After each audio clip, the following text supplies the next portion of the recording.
एक surgical doctor भी थे, एक न्यूरो भी थे, जो मतलब बहुत कम हाइट के डॉक्टर थे। मतलब उनका जो व्यवहार था, मतलब और भी लोग थे उनके पास, और भी पेशेंट आ रहे थे, मैं देख रहा था वहाँ खड़े होकर। मतलब उनका जो व्यवहार था, मतलब बहुत चिड़चिड़ा हुआ व्यवहार था। गांव से अगर कोई आदमी आता है इतनी दूर, इतना हॉस्पिटल में आया है, तो मतलब उनको देखने के बाद मुझे ऐसा लगता है कि पेशेंट अपनी समस्या उनको सुना ही नहीं पाएगा, क्योंकि वो पहले से, मुझे ऐसा लग रहा है कि दिमाग से बीमार वो पहले से ही है। वो डॉक्टर जो दिमाग का इलाज करने के लिए यहाँ आया है, वो पहले से ही दिमाग का बीमार है। क्यों? क्योंकि उसने अपनी कंडीशन ऐसी बना ली है कि कोई पेशेंट डर के मारे उसको अपनी समस्या बताएगा ही नहीं। क्यों बताएगा? कहीं ना कहीं डराने की कोशिश कर रहे थे क्या आप? कोशिश करते हैं कि मतलब सामने से कोई आया है, भाई डॉक्टर है, अगर कुछ कहेंगे तो पेशेंट का क्या पता कैसा इलाज करता है। इस तरीके से हमने भी उससे बात की, बड़े निवेदन के साथ, सर ऐसे ऐसे हम लोग लेके आए हैं, इनको तबीयत ख़राब थी, कैजुअलिटी से यहाँ भेजा, आप देख लीजिए। डॉक्टर आता है, 5 मिनट भी उसने नहीं देखा, मतलब ऐसे देख के, थोड़ी सी उनकी बेहोशी की हालत थी तो ज़्यादा बात वो किसी से नहीं कर रही थी, देख के और बोलता है कि इनको कोई समस्या नहीं है, इनको हल्का सा बुखार है, मैं एक थोड़ा सा टैबलेट इनको दे दो और आप ले जाइए घर, कोई दिक्कत नहीं है, इनको थोड़ा सुस्त रहेंगे, बुखार है, बुखार उतर जाएगा, बिल्कुल ठीक हो जाएंगे वहाँ से। ठीक है भैया, निकल आए लेके। 4 साढ़े 4 बजे उनकी तबीयत फिर से बिगड़ी, हम लोग लेके आए यहाँ से। तो नॉर्मल सी, अगर सरकारी हॉस्पिटल से अगर लौट के जाएगा तो बंदा यहाँ नहीं आएगा, क्योंकि विश्वास ही उठ जाएगा। 1 बजे अगर बंदा यहाँ आता है, 3 बजे तक मैं लौट के यहाँ से हॉस्पिटल से परिक्रमा पूरी लगा के जाता हूँ, मेरी कोई नहीं सुन रहा है, मैं प्राइवेट हॉस्पिटल जाऊँगा। प्राइवेट हॉस्पिटल गया, उनकी घबराहट और बढ़ गई।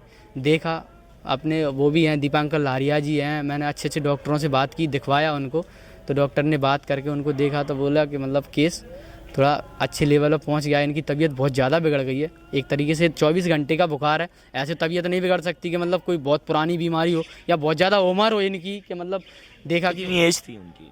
48 साल, मतलब 45-48 के बीच की उम्र है उनकी। इतनी पहले कभी ऐसा कोई तबीयत बिगड़ी? ऐसी कोई बीमारी नहीं उनको, 24 घंटे के अंदर अंदर का बुखार है ये, जो इनकी जान ले गया। अभी ये डॉक्टर का जो बैठे हुए हैं, क्या लापरवाही नहीं क्या करेंगे सर, क्या क्या कहना कहेंगे? क्या कहना है डॉक्टरों का अंदर? कुछ नहीं, मैं लेके आया, यहाँ से उतार के ले गए अंदर, वहाँ लेट आया, उनने देखा कि मतलब कुछ है नहीं, तो ईसीजी किया, एक नॉर्मल सर दिख गया, मैंने उनको, सर देख लीजिए, बोले नहीं इनमें आप कुछ है नहीं, आप ले जाइए, दिल की धड़कन रुक चुकी है बस। क्या लगता है आपको, जो 1000 बेड का जो हॉस्पिटल बना है, इतने बड़े स्तर पे बड़े बड़े डॉक्टर यहाँ पे मौजूद हैं, और मुझे लग रहा है कि सरकार ने जितना पैसा खत्म किया है, क्या लगता है कि ये हमारे गरीब लोगों के बीच में इस तरह का ट्रीटमेंट दे पा रहे हैं कि नहीं दे पा रहे हैं? नहीं, मुझे नहीं लगता कि मतलब कोई बाहर से आदमी आता है यार सरकारी हॉस्पिटल, मतलब व्यक्ति वो आएगा जिसको नॉर्मल सी बात है कि मतलब ज़रूरत होगी, है ना, जिसके पास पैसा है, वो कभी तो यहाँ आएगा नहीं, गरीब आदमी आएगा। और गरीब आदमी वो है कि जो पढ़ने में भी सक्षम नहीं है, अनपढ़ आदमी, ज़्यादातर मेरे साथ 70% व्यक्ति आता है वो अनपढ़ आता है। ठीक है, अनपढ़ होने के साथ साथ वो बात ये नहीं कर सकता कि मैं डॉक्टर से क्या पूछ लूँ। इन डॉक्टरों का एक ऐसा रवैया हो चुका है कि पेशेंट के साथ जो व्यक्ति आते हैं, अटेंडर जो आते हैं, उनकी हिम्मत ही नहीं पड़ती कि हम अपने डॉक्टर से ये पूछ लें कि सर इनको हम क्या खिला दें, इनको दवाई दी है आपने, कुछ किया है, ऐसे मतलब बोल दिया। बहुत रूड बिहेवियर है, मतलब बोल दिया। मतलब ये है कि कहने का मतलब ये है कि उनका रवैया बिल्कुल सही नहीं रहता अटेंडरों के प्रति। मुझे तो नहीं लगता, मैंने आज जो देखा है, और भी पेशेंट वहाँ थे, मैंने ऐसा नहीं कि 10 मिनट देखा हो, मैंने वहाँ खड़े होकर 1 घंटे तक ये नतीजा देखा है उनका। कोई आता है सीधा सा आदमी, एक औरत थी मेरे सामने की बात है, मतलब उसको ये भी नहीं पता था, वो अपने हस्बैंड के साथ आई थी, और हस्बैंड की उसकी बहुत ज़्यादा तबीयत खराब थी, उसको ये भी नहीं पता था कि मतलब मैं किससे बात करूं। अभी आपका क्या, अभी कुबेर जी मैं पूछना चाहूँगा, अभी क्या बोलना चाहेंगे? लास्ट दोस्त शब्द बोल लीजिए, एक्चुअल में क्या बोलना चाहेंगे ऐसे हॉस्पिटल जो जिस तरीके से चल रहे हैं, और मतलब जिस तरीके से गरीब लोग यहाँ पे परेशान, जैसा आपने कहना है कि गरीब लोग काफ़ी परेशान हैं और सरकारी हॉस्पिटल में एक उम्मीद लेके आते हैं, इस तरह का ट्रीटमेंट अगर नहीं मिलता उन लोगों, तो क्या कहना है ऐसे लोगों पे, क्या कार्रवाई बनती है, मतलब क्या कहना चाहते हैं इन लोगों के लिए? से क्या उम्मीद है आपको? मैं सरकार से तो उम्मीद रखना ही नहीं चाहिए, मतलब कुल मिला के ऐसा काम हो रहा है यार, सरकार के बीच में सबके सामने हो रहा है, और भी लोग हैं यहाँ, ऐसा नहीं है, इन लोगों के अंदर भी दिल है, इन लोगों को पता है कि लापरवाही हुई है। ये लोग जो बैठे हैं ना, आज इनने देख लिया पूरा, अपन यहाँ बाहर खड़े हैं, इनने देख लिया कि कोई कागज़ दिया है नहीं दिया। इनकी सुबह के शिफ्ट वालों से ही बात हुई है कि तुमने कोई कागज़ दिया था सामने वाले को, बोले नहीं दिया, तो बस कोई मतलब ही नहीं है।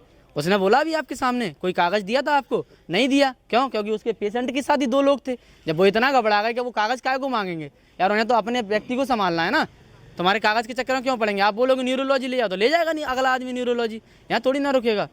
देख सकते हैं दोस्तों, शीला नाम की एक महिला थी जो कि 45 वर्ष उम्र बताई जा रही है इनके द्वारा, और वो अभी फाइनली उनकी डेथ बता दी गई है डॉक्टर के द्वारा, और वो निवी गांव जो है वहां से बिलोंग करती थी। वो अभी यहाँ ये कौन सा गांव था? गोकुलपुर वो रहती थी, और यहाँ पे वो आई हुई थी ट्रीटमेंट के द्वारा। 2 बजे भी आई, लास्ट 4 बजे आने के बाद कोई ट्रीटमेंट नहीं मिलने के कारण उनकी डेथ हो गई है। और मुझे लगता है कि इतना बड़ा मेडिकल विभाग हमारे ग्वालियर स्तर पे अगर शिवराज चौहान एवं ज्योतिराज सिंधिया जी एक दावा करते हैं कि इतना बड़ा हॉस्पिटल हमने खोला है जनता के लिए, जनता की सेवा के लिए, तो मुझे लगता है यहाँ पे बड़े बड़े डॉक्टर भी हैं। और जिस तरह का रवैया सर बता रहे हैं कि रवैया ठीक नहीं है, बात करने का तरीका नहीं उनका, वो डरा देते हैं। गरीब लोग आते हैं यहाँ पे जो थोड़ा सा झिझकते हैं अपनी समस्याओं को बताने में, और उस तरीके से जब उनका रवैया रहता है तो वो अपनी समस्या खुल के नहीं बता पाते, जिसके कारण आज इन्होंने अपनी माँ को खो दिया है। और ये उनके मतलब बेटे हैं। मुझे लगता है कि डॉक्टरों का जो रवैया, बात करने का तरीका है, पेशेंट से बड़े प्यार का तरीका है, पेशेंट से बड़े प्यार से बात करनी चाहिए, मेरा जो मानना है। और कहीं ना कहीं इनका कहना है, जो आज इन्होंने लाइव देखा है कि उनका रवैया बिल्कुल सही नहीं था, तो आज वो ये बड़े बेटे हैं। आप कुछ कहना चाहेंगे सर? मैं क्या कहूँगा, मैं तो कुछ कहने की हालत में नहीं हूँ। देख सकते हैं सर, मैं पूरा दिन से भटक रहा हूँ सर, जब किसी की माँ जाती है तो इंसान अंदर से टूट चुका होता है। मैं बोलना चाहूँगा सर, मैं खुद बोल नहीं पा रहा हूँ इस चीज़ को लेके, क्योंकि माँ का जाना एक कहीं ना कहीं एक बहुत ही बड़ा दुख होता है। लेकिन सर मैं आपको बता दूँ कि इस तरह के हॉस्पिटल में इस तरह की कुछ ऐसे छोटे मोटे डॉक्टर, कुछ ऐसे डॉक्टर होते हैं जो डॉक्टर के नाम पे कलंक होते हैं। ऐसे डॉक्टरों पे जांच होनी चाहिए और उस हॉस्पिटल में कुछ ऐसी जांच बिठाई जाए कि बाकी में यहाँ पे ऐसा रवैया अपनाया जाता है या नहीं अपनाया जाता है, इस पर विशेष जांच होनी चाहिए और ऐसे लोगों पे कार्रवाई भी होनी चाहिए, क्योंकि हॉस्पिटल गरीब लोगों के लिए बनाया गया है। यहाँ पे गरीब जनता आती है ट्रीटमेंट कराने पे, और मुझे लगता है काफ़ी चीज़ें ऐसे स्तर पे होती हैं, क्योंकि कई सारे लोग आज आते हैं, रात में भी आते हैं, दिन में भी आते हैं, तो बेचारे काफ़ी लोग यहाँ से गांव से बिलोंग आते हैं, और काफ़ी लोगों का ये सोच रहती है कि सरकारी में इलाज नहीं होता। और मुझे लग रहा है कि सरकार को इस विषय में एक अच्छी सी टीम बना के इस पर जाँच बैठानी चाहिए कि बाकी में एक गरीब लोगों की सुनवाई होती है उस आधार पर, जिस आधार पर इन्होंने बड़े बड़े 1000 बेड का हॉस्पिटल खोला है, कि बाकी में उस तरह का उनका सिस्टम हो पाता है या उनकी सुनवाई हो पाती है। मैं चाहता हूं कि उनको न्याय मिलना चाहिए ऐसे व्यक्तियों को जिनकी मां गई है। दोस्तों बने रहिए आगे की अपडेट के लिए विकास रावत के साथ। तो